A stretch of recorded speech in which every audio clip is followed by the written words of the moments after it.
everybody and welcome to my channel. I'm going to be sort of half whispering again.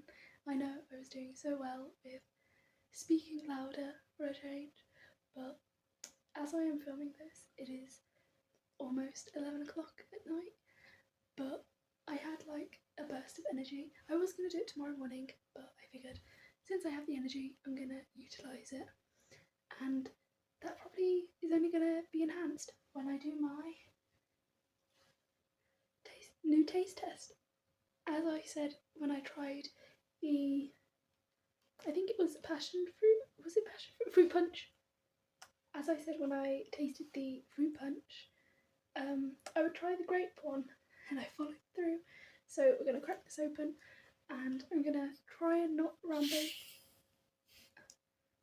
Didn't fizz. Oh, that like puff of smell.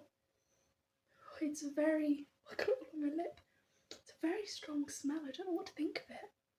It smells very artificial, I will say that much. What is this hair doing?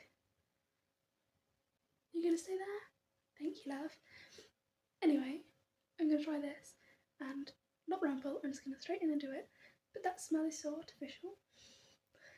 This is making me a little bit nervous. I was a bit trusting, but now that I've smelled it, it smells so strong that I'm a bit like, I don't know if I'm going to like this.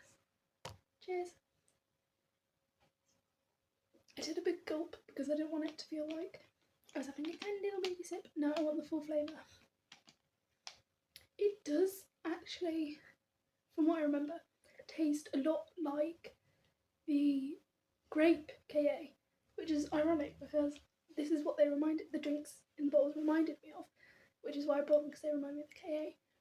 But the fruit punch one was just pineapple, so it didn't really taste like the KA, but this one does. So this one is approved. I'm actually quite shocked. Like, that smell did not give me a good impression. I really thought that it was going to taste bad. Anyway, to the point of the video, I would say one of, if not my number one favourite film ever is Coraline. And if you know anything about Coraline, you will know that it is coming out in cinemas again with a 3D remastered version. Let's everyone get hype. Let's everyone praise. I'm so excited for it. Let me tell you, when I say I will be camping out front of my local cinema at 3 in the morning waiting for the film to drop the next day, just you believe me. I'll have my coat on, I'll have my blankets, I'll have a little jug of hot chocolate. I'm so excited. So I figured, to get in the spooky Coraline spirit, I would do a short, well, I say short, I would do a video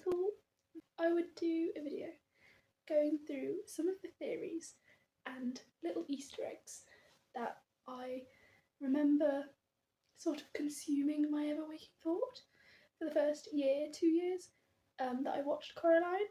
And if you loved the Coraline film as much as I did, then I'm sure these theories won't come as a surprise to you. But if you are just hearing about Coraline, or it scared you when you were a child, and now that it's been remastered, you're like, maybe I'll try again, this is a theory video for that. Go watch the film, then come and watch this, and we're just gonna vibe and love the film a bit and show some appreciation. Let's move on to preface number one. And that is that there are so many comparisons and ties to insects in this film. Case in point, the other mother literally turns into a spider amalgamation, which I find interesting because in the books it is literally mentioned that Coraline has a fear and a phobia of spiders. So the fact that the other mother was a spider in disguise, little details like that, I eat it up.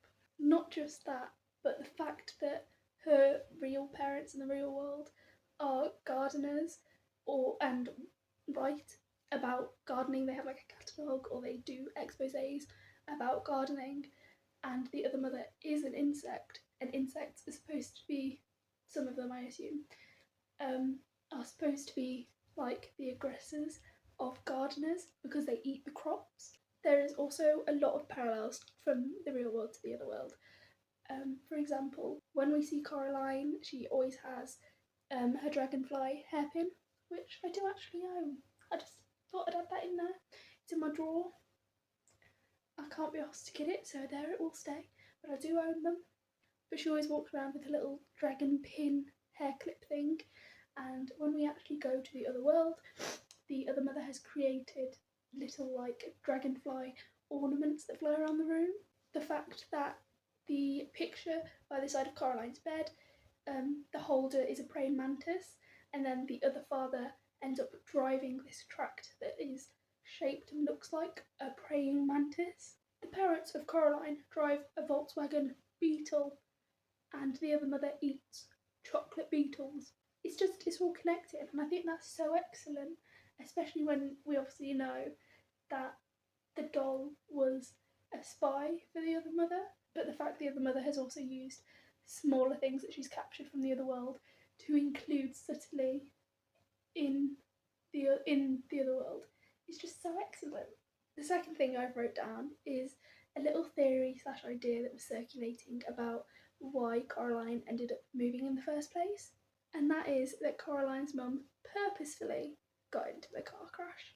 Obviously we know in the movie they talk about the fact that the mother did get into a car crash, but the theory came that she did it purposefully because they were trying to get a tax claim on the insurance, and they did this because being a writer, it's difficult as it is, you know, you're living paycheck to paycheck most of the time, especially if you're commissioned to write short exposés about gardening, which I assume they are. It's either they're writing exposés for a gardening magazine or they're trying to create their own gardening magazine. But either way, as a writer, I know that it's difficult to find jobs to slot into that not just pay for you, but also your whole family. So the idea was that she purposefully got into that crash. I'm pretty sure in the film Coraline says, "It's not my fault that that car crashed into you." So it's believed that maybe the mum slammed on her brakes purposely too quickly, making the other one hit them and then trying to blame the other, but they ended up losing the lawsuit. And because of that, they lost a lot of money and ended up moving to a place that has lower rent. I mean, the house, as big as it is, look how decrepit it is. I mean, it's bugs everywhere, it's falling apart. Clearly it's going to be on the price range that's a bit lower. So it makes sense. But then there was also this one that I just remember of being like, they got into a car crash because Coraline has blue hair and the parents don't have blue hair. So clearly they got into a crash and bribed Coraline to keep it quiet by dyeing her hair blue. And like, I don't see the correlation to that, because you know I just dyed her hair blue for the summer. But regardless, that was the idea of why they initially moved in the first place, which honestly isn't a theory in itself because it's already talked about that they got into a car crash. It's just the fact that it could have been purposeful. Following on from that theory, there's this other theory which I feel like was in the same sort of realm, in the fact that it was never really, to me, fully fleshed out, and yet when I explain it I could be like, yeah, that makes sense, but it also doesn't. So it's a bit of like give and take. And that is that the black cat was actually the beldam's first victim, but ended up escaping and being reincarnated later in life as a cat. I understand how that can be confusing because I used cat turned into a cat, but what I mean is the cat was originally a human, obviously, and that they were the first victim. This theory explains a lot because the cat seems to know a suspicious amount of knowledge. It knows how the beldam works, it knows why the beldam works, it knows about the ghost children, it knows about the mice portals, which, just to talk on that quickly, the mice also have different portals, it's said, because once again the cat says there are other portals that we don't know of, and it's believed that there are smaller ones which only the mice can go through, or smaller animals, and that's how they go from the real world and back and forth without having to use necessarily the big trapdoor thing in the wall.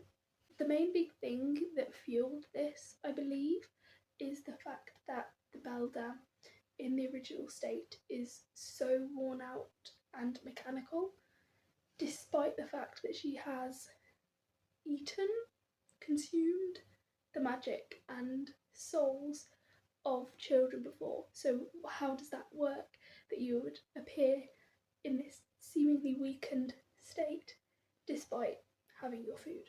And that's because it's believed that the first victim, the human cat boy, was tricked by the beldam and managed to escape somehow.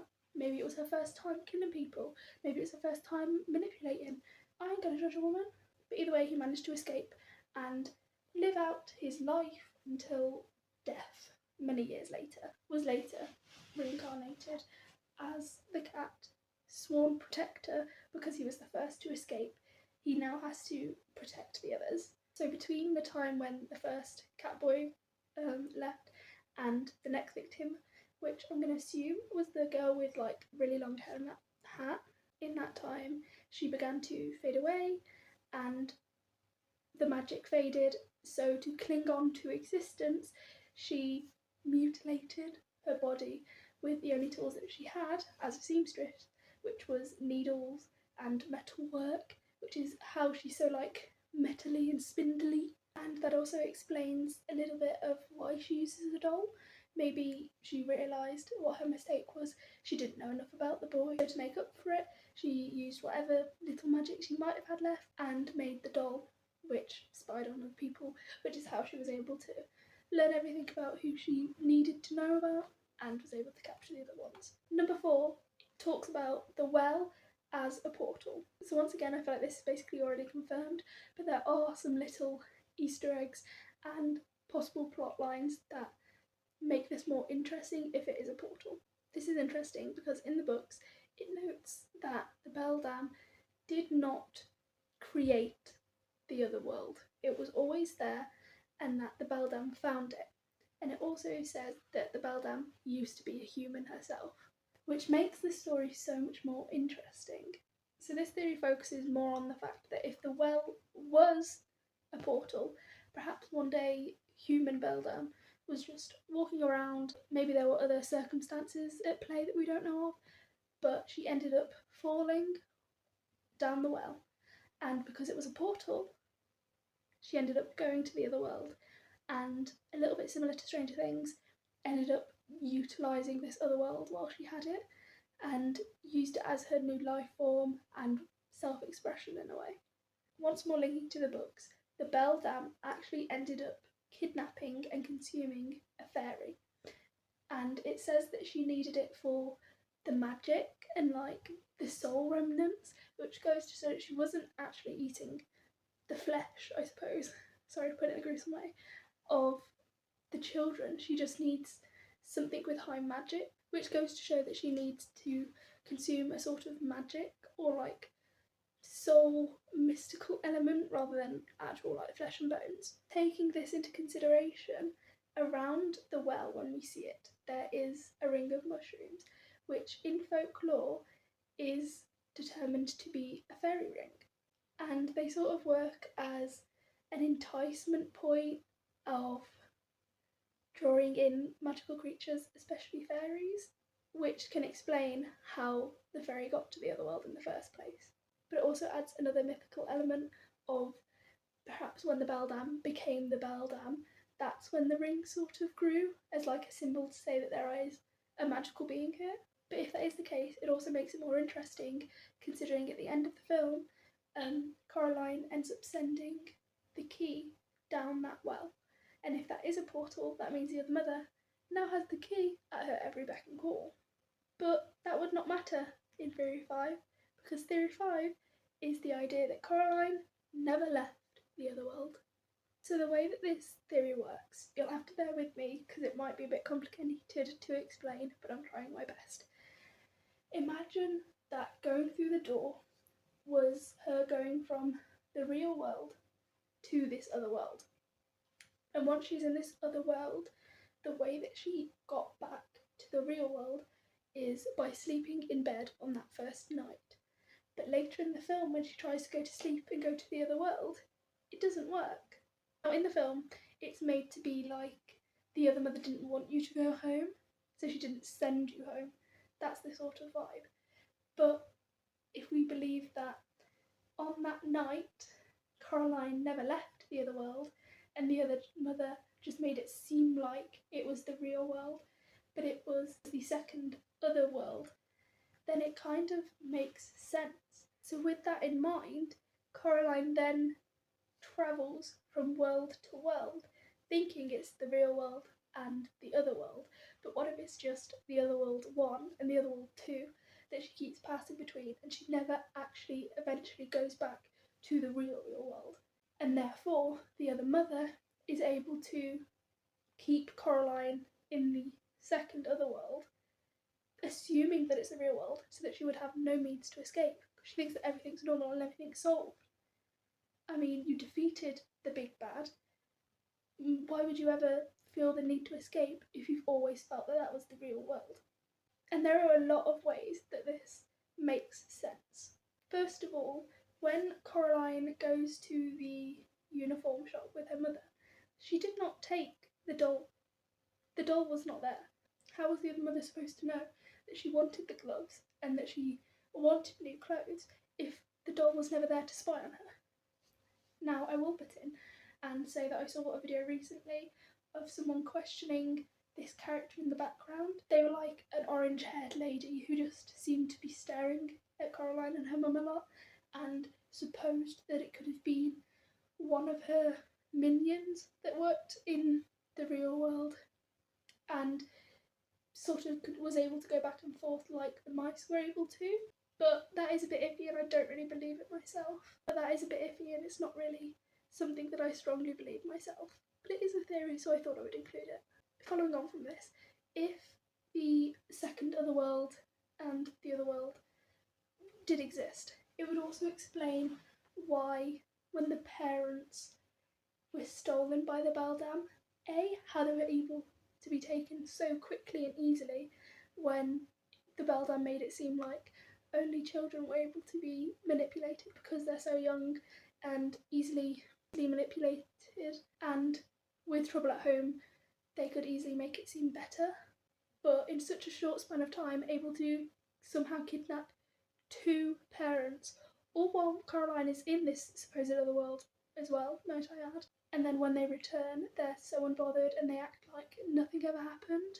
And I don't want to hear any of that they're adults, they don't think about the magic bullshit, because the grandmother, whose sister was taken, still has this untrust and wariness about the house. So she clearly still remembers that something went down in that house. So why would the parents not think something's wrong?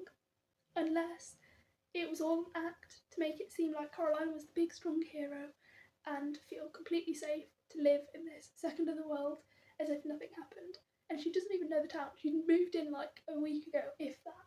So it's a completely new place. So it's easy to create new fake buildings because you don't have an expectation to live up when it's a new town. Number 6. How did the beldam become to be the beldam? Let's rewind a little bit and ask ourselves, why does she use buttons for eyes? So everyone knows the whole saying that the eyes are the window to the soul. This is important because the beldam steals eyes, aka she steals the only gateway to the soul. And as we said before with the whole theory about the fairy, if she does need souls and she needs that magic that comes from souls, it would explain why that's what she needs. And this whole idea of like soul magic shows up again when we see them make the doll and she pours in soul sand. Now when I say soul sand, it doesn't necessarily mean actual sand. It's just a funny way of saying it. If anything, it is more like a soul sawdust, which we see specifically when YB takes off his glove and shows that he's like disintegrating. But soul sand is much better than soul sawdust. So I'm just going to say soul sand, but you know what I mean. With this idea about needing souls, partnered with the idea we talked about before, where she is a human and she found this world. Let's imagine that she did, for whatever reason or however, find this world. She is not a magical being. How was she going to get all this magic? I propose the idea that she sacrificed herself to kickstart the magic of the world. She herself, in her true real form, has button eyes. So what if she sacrificed her own eyes, aka her own soul, to start the magic and create everything in the world that she needed. So links more to why she has never really escaped before. When Coraline unlocked the door for the first time, she left it open. So why did it have to be the mice that travelled back and forth? Why could the beldam not instantly crawl through to the real world? The only time that we actually see her somewhat enter the real world is when her hand manages to slip through, and her hand is fully needles, so it's not really a physical part of her body. Therefore, it makes sense that she herself cannot physically go through that portal, because if she did, she would just die instantly, because she has no soul left, because she already sacrificed that to begin this whole process. And it also explains why she keeps needing to get more souls, because she has none herself. I feel like I've been doing a lot of theories. So for number 7, I'm gonna say a list of fun little Easter eggs or little tidbits that have been included that I picked up on and that I have seen online that I thought were really cool. In the very first scene, in the very first frame, I'm pretty sure, as the doll floats through the window onto the table, we are able to see the wallpaper. I know it's not very good look, but if you look closer, and when there is close-ups of it in the film, you are able to see that the wallpaper is of 2 birds. One is a big one, seemingly the mother, and one is a smaller one, seemingly a child, and the mother is ripping out the throat of the child. If this is not indicative of the whole, the mother is out to kill the child, which basically happens in the film, I don't know what it is. Like, it's in the first frame. What do you want me to say? Since we're on the subject of the opening scene, there is also a shot when the other mother places the doll on the table and folds out her, like, sewing kit. The tools there do not look like sewing kits at all. There's barely any needles, there's barely any thread to make this doll. In fact, they look quite surgical, which makes sense because it's been pointed out that they look like embalming tools, which is the process of preserving a body so that they don't decay quickly and easily. Need I say more? I hope that I'm saying this right, and I apologise if I am not. Graphology. Graphology is the process of analysing handwriting, specifically cursive. There is a meaning in handwriting in which 2 loops on an O when you draw it shows that what you are writing is a lie, but if there is only 1 loop when you join the letters, then it's fine and it's telling the truth. This comes into play when we look at the cake which the other mother brings Coraline, where it says "Welcome home." There is only 1 loop on the welcome, but there are 2 loops on the home, meaning that she is welcome in this other world, but she is not home. On the first night that Coraline enters this other world, we can see the moon in the background out of the shot of the window, and it's like barely visible. I wish that I was better at knowing the actual names of the moon cycle, but I don't. But it's barely visible. It's like the crescent, showing that it's just beginning the new moon. And as the film goes on, the moon gets larger and larger until the big battle at the end of the film, when it is a full moon, showing that as Coraline stays longer and gets more involved in the other world, the other mother is gaining more and more power, leading to the big confrontation at the end of the film. As mentioned before, Coraline ends up actually sleeping in the other world that first night, and when she does, the room transforms around her, in which the place where the mother was sat by the end of the bed transforms into the doll, which is a spy for Coraline, foreshadowing the fact that the doll is basically a smaller version of the mother that she can see through. Theory number 8 is that the beldam could have had a son. Now, I want to preface with what I'm about to say that it could be wrong, but I'm pretty sure that there was talk, or it was a fan theory, but there was talk about a possible deleted scene that they were planning on doing, where instead of the cat being the one to help Coraline at the end of the film, there was going to be this boy, which was supposed to be the beldam's son, which ends up helping Coraline at the end of the film and getting her the last eye. So I think this stems from that, because if they were planning on possibly bringing in the idea of her having a son, surely they would have had other Easter eggs in the film that they hadn't taken out. The idea is that the beldam had a son when she was a human, and she either lost it or something happened, and that could have spiralled into what began her journey of wanting to get other children to fill the void of her lost one. I think a big contender in this theory is the picture of the blue boy, or the boring blue boy, as Coraline puts it. And that's because obviously the projection in the real world is that the boy is sad because he dropped his ice cream, sort of reflecting how Coraline feels in this new house. She's bored, there's nothing to do. And in the other world, it's a happy boy with the ice cream intact and with more scoops, showing that Coraline is happier in this new world. It's an exciting place, she's able to do what she wants.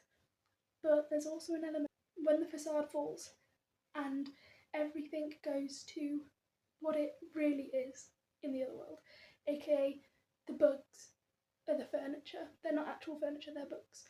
And the fact that the other mother is this spider amalgamation, yet in the background the picture of the boring blue boy, now happy, remains on the wall, perfectly normal, showing that she purposefully put that picture there, meaning to have that specific picture, and it's not hidden as anything else. So is there some meaning behind that? Perhaps that's because she has some sort of connection to this boy. Maybe it is her son. Similar to this, a lot of people believe that the cat could actually be her son, or like some projection that she is made to seem like her son, because I will admit he knows a lot, which is suspicious. And at the end of the film, he goes through another portal, it seems. So it's not the end of the film, it's not a happy, everything's fine ending, because he goes back to the other world. Is it to just make sure she's dead? Is it to make sure they won't come back? I don't know. But the boom at the end makes it seem a bit more suspicious, like the battle isn't over. And I will admit it does put a different spin on the way that you view the cat. And if that is the case, the cat allows Coraline to send the key back down that well, which if it is a portal, like I said, gives the other mother the key to escape. So could they have been working together all along? And the cat's eyes are a bright blue, which is indicative to the costume and the clothing that the blue boy wears. So is that the link? Theory 9 and 10 I'm going to do together because it's quite a bit of a long one, and even though it talks about the same characters and is like a similar theory, there's two parts of it, and that is that Miss Spink and Miss Feelsible know more than they seem to let on. They have the ability to correctly read Coraline's tea leaves and warn her of this great danger that's coming, and they also have these candy jars which they're able to melt and give her the seeing glass triangle thing. But there's also multiple jars of candy, and each of them are labelled with different years. Idea number one is that they have gone to the other world and they are in on what is going on, and they know the other mother, and they themselves have been manipulated to be a part of the world knowingly. And I know that they're not children, however, they are performers. They used to be burlesque performers, travelling the world, doing all these different shows, and as they got older, they weren't able to perform as well. So what if they moved into the Pink Palace and the other mother was able to manipulate them in some way and say, you know, if you work with me, I can make you young again and allow you to do shows for everybody and make you feel like you're young again. So it sort of plays on the fact that they have this big performer's ego and this need to succeed and be creative rather than being a young child and one in the world. This does make a bit more sense in the two other world theory, since if there was two other worlds, they can pretend to be old in one, or it's like their realistic self in one, and then they can go to the other world and be younger and perform however they want. Or if it's not the two world thing, then possibly there's another portal, as we've mentioned before, and this other portal is in a different place, and they're able to be in real selves in the real world and then go through the portal, and the other mother's magic makes them young again, and that's how they perform, which is something that I believe a bit more, because we actually do see them before Coraline ever even opens the door, on moving in day, which I know they don't interact, but they still see them, so they must exist in the real world in some way, which also makes sense because it would explain the jars of sweets they have and the dates above them. Maybe each one relates to one of the ghost children, because there's the girl with long hair, there's the boy, and then there's the grandmother twin, which are the three ghosts in 3 jars. And Coraline's jar, before you ask, would have been labelled as the jar that she had at the beginning of the film, which she stuck to the ceiling and it smashed, which I think would be cool as a concept, because she ended up breaking that jar of sweets, similar to how she broke the chain of falling for this trick of the bell dance. However, I will mention that if this was the idea, let's just say, the earliest jar is 1921 and the oldest jar is 1960, which is about 39 years, well, around 40. And assuming that they began to get too old for performances in their early 30s, that would mean that in the real world they are in their 90s, but they don't look in their 90s at all. The only way that I could see this sort of theory happening is if they were already dead, which I can kind of see. I mean, they do look very pale as is, but again, what kind of magic does she have to keep dead people alive? And if she had that power, why would she not use that power on herself and go to the other world? Unless the whole point of it is to make it seem like she's less powerful than she actually is, then what's the point of all that magic? And if they were dead, when the beldam died, supposedly at the end of the film, would they not also die? And does that not make it more suspicious? Unless, like I said before, the world isn't actually dead and we're just made to believe it and she's actually going to come back. Oh my god, I would actually love that. Like, I'm excited for this 3D rendition and all. If there was a second Coraline, like, I would love a story of Coraline going on to live in her family home in the Pink Palace and the beldam starts going after her children. Like an older Coraline with YB or something. And they have twins, because it kind of runs in the family, because YB's family have twins, so they have twins. And she comes home after going shopping or something, and one of the twins run up to her and she's like, my sister stole my toy, like, tell us to fuck off. And Coraline's like, oi bitch, get in here, give her the toy back. And the other twin comes in and she's holding a version of the doll in the exact same outfit as the other twin is wearing. Just imagine the scene as she drops the shopping bag and it dawns on her face like, it's not over. Gag of the century. Oh my god. And like a scene of YB visiting his grandmother's grave in the future and sat with flowers explaining what's gone on and that he now understands. And Coraline told him everything and he feels like he's been stupid and he's been living in this house all this time and he didn't know. And then before he leaves, him promising that he won't lose another set of twins in the family. Put me on that writing team. Put me on that writing team. Reach out. I will help you write this. I'm obsessed. Moving on, the other part of this theory is that the world in some way is related to the Spiderwick Chronicles. This one I really like. Spiderwick has this whole story where you have to look through a special stone to be able to see the monsters. Coraline has this special stone where you have to use it to find the souls. Spiderwick has these weird creatures that you've never seen before. Coraline has a beldam. Why not more creatures? I would love to see that in the second film. Hit me up. There's a ring around the house in Spiderwick, similar to Hole. There's this very special magical ring around the well. I think one big thing about this is that in the film, the girls say that the candy bowls are from Brighton. It's made out to be Brighton in England, and I think that's because in the books it is set in England rather than in America. However, there just so happens to be a small town in Maine called Brighton. And where is Spiderwick set, everybody? In Maine. So perhaps when they were younger and they were travelling around doing their burlesque show, they just so happened to go down to Maine and met Arthur Spiderwick. And wanting to impress these new girls, he ended up showing them all the creatures that he'd seen and introducing them to this new magic that they hadn't seen before. And it also explains why they never really had much of a reaction to hearing that Coraline's parents have gone missing. Like, sure, they were disappointed that no one's now going to drive them to the theatre, But if someone came up to me and was like, my parents are missing, would you not be a bit more concerned? Unless they'd heard about parents going missing before, like in Spiderwick, and just assumed that the fairies had taken them. And that is how they know so much. Either way, Spink and Miss Forcible both seem to know more than what they're letting on, so it's interesting to think how they have this knowledge. But that is all the theories that I have written down.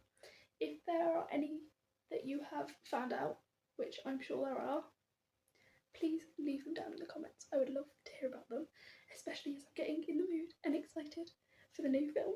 If you are feeling as excited as me, let me know by dropping down a little like. But that is all from me. Thank you so much for watching. I hope you have the best day or night of your life, and I will see you in the next one. Goodbye.